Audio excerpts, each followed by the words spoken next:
Hey everyone, welcome back to the channel. Today, we're diving into a super practical tutorial, how to withdraw Litecoin from Bitrue to MetaMask in 2025. If you're into crypto and want to move your assets securely, this guide is perfect for you. It's straightforward, but always remember to double-check everything to avoid any mishaps. Let's jump right in. First things first, make sure you have a Bitrue account set up and verified, along with MetaMask installed on your device. MetaMask is a popular wallet for handling cryptocurrencies like Litecoin, especially on the Ethereum network, but we'll bridge that gap here. Step 1. Log into your Bitrue account. Once you're in, navigate to the Wallets, or Assets, section and find your Litecoin balance. Click on Withdraw, next to Litecoin to start the process. Step 2. You'll need your MetaMask wallet address. Open MetaMask. Switch to the Ethereum network since Litecoin can be bridged via wrapped versions, and copy the address from the account overview. Pro tip. Double-check that you're using the correct network to prevent any errors.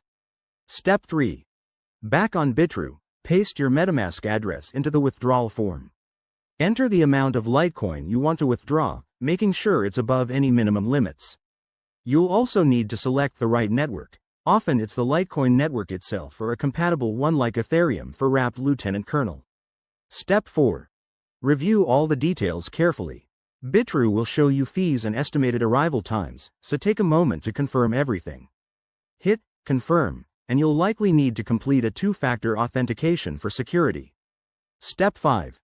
Once submitted, keep an eye on your transaction. It might take a few minutes to an hour to appear in MetaMask, depending on network congestion. Check both Bitrue's transaction history and MetaMask for confirmation. And there you have it. That's how you withdraw Litecoin from Bitrue to MetaMask in 2025. Always prioritize security by using hardware wallets if possible and staying updated on crypto best practices. If this helped, give it a thumbs up, subscribe for more guides, and drop your questions in the comments. Thanks for watching, and see you next time.